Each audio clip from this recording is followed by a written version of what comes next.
Welcome to my guide of manually editing units and their compositions in Kessen 2.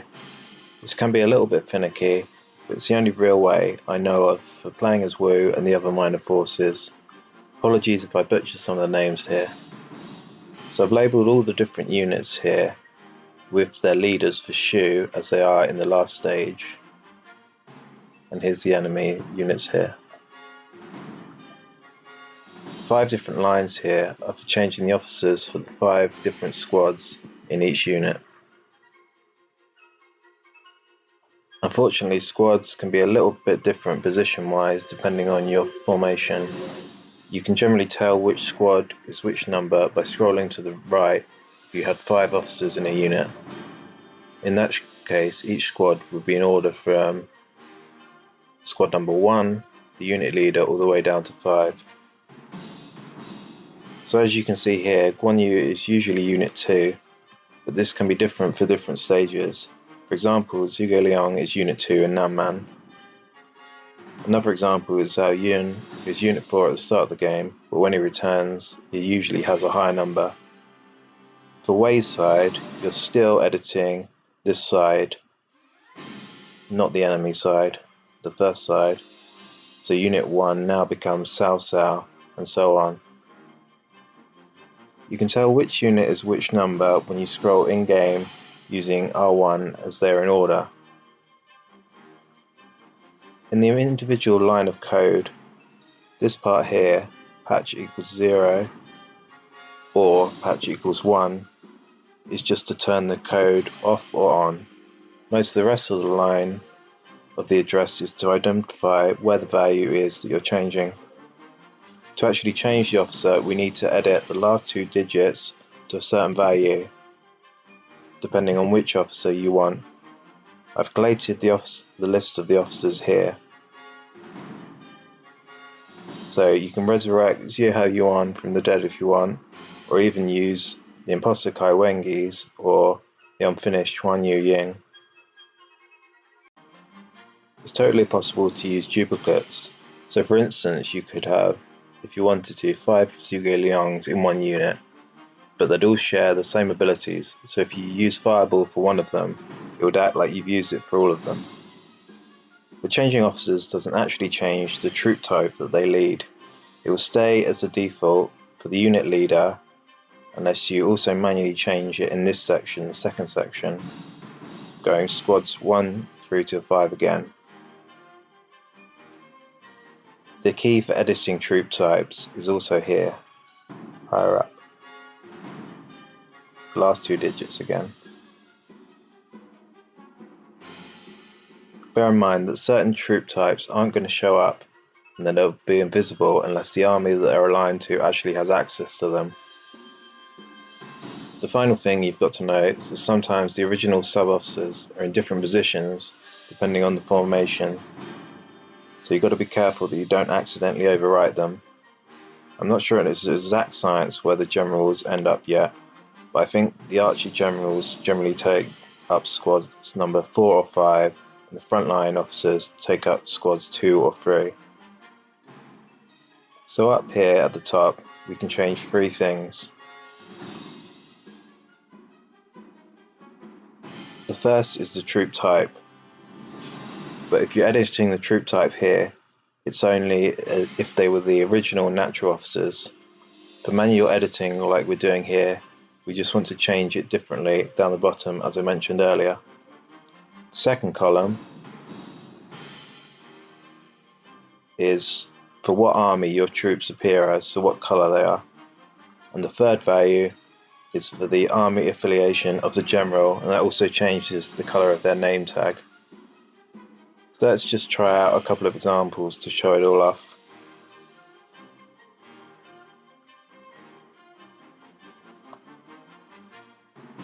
I've already done some duplicates of Guanping here to show that off under Liu Bei, so we'll just activate those now. We'll just go back to the key to see that Guanping is there, number 11.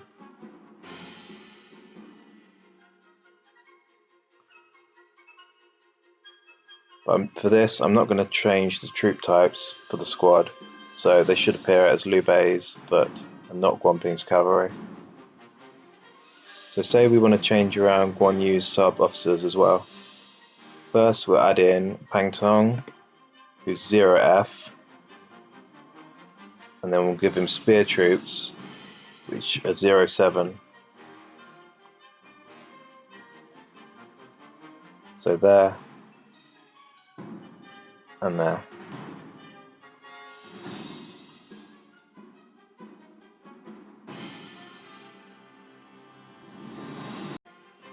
Now we can add in Zhou Yu, who's number 34, and give him bow troops.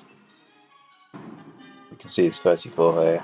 Bow troops, which is 0C, and change nothing else. And so leave him as that.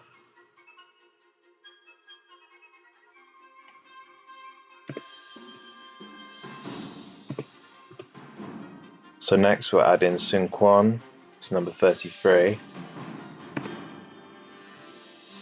And we'll also give him bow troops. But for this time we'll change his troop colour to Shu.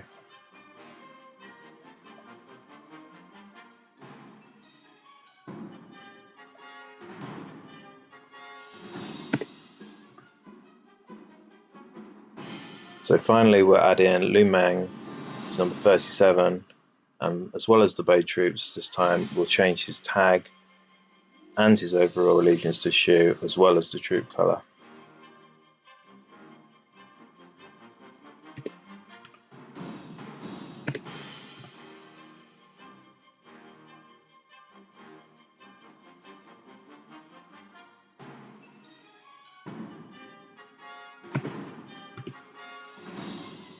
So OC, we can see that Lu Meng is here 37.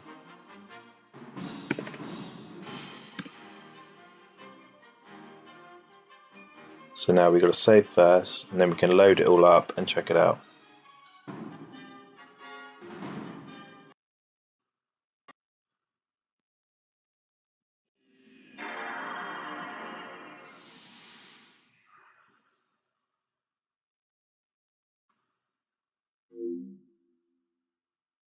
Now changing the allegiance doesn't actually matter if they're the sub-officer, because they'll still fight for you.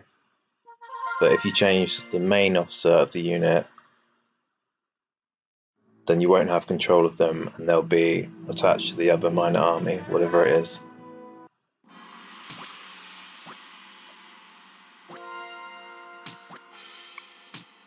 So we'll start a new game to demonstrate it.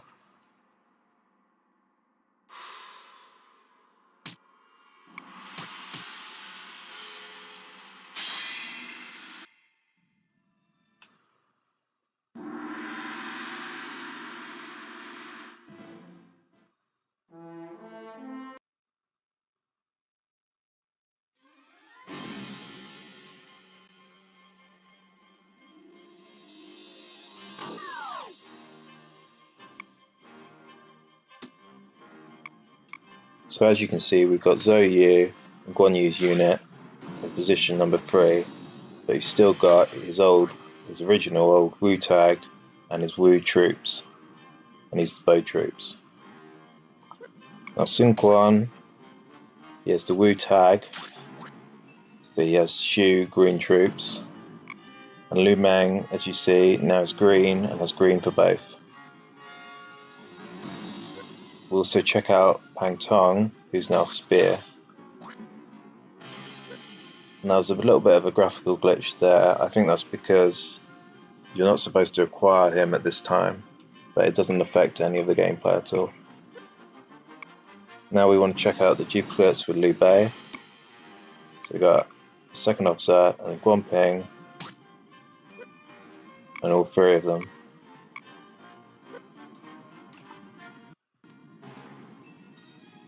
And finally, let's go back and we'll change the main commanding officer to someone else, someone from a different army.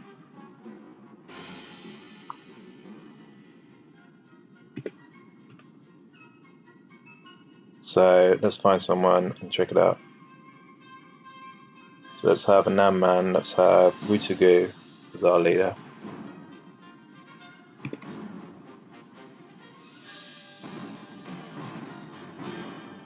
So now we've saved and we've got to reload and check it out.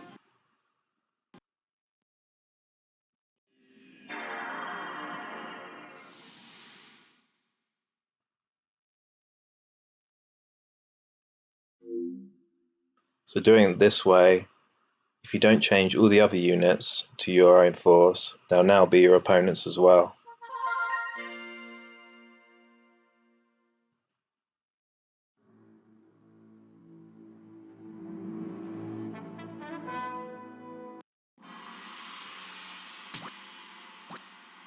So as I said already, it's the only way that I know of so far as to play as Wu or the other smaller armies. Obviously this is still a bit finicky, because you've got to change the army composition for each individual battle. And you obviously won't have the full sort of campaign with different policies and storylines. But it's cool that you can sort of roleplay it. One final word of warning is that you don't want to change too much. So for instance, in this battle as Yu, don't change Li Dian or Yu Jin, as the event for Himiko to berate them and join the battle only fires if they're the actual unit leaders that you're facing. So here you see that we're Meng, and we've got a different unit leader.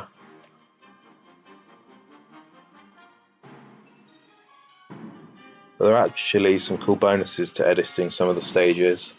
For instance, on the Weishu conflict stage, if you don't have Liu Bei or Cao Cao as your army leader, when Himiko does her lightning attack to take one of them out, it won't actually give you the game over screen, so you don't have to worry about doing that side quest. Anyways, thanks for watching and good night.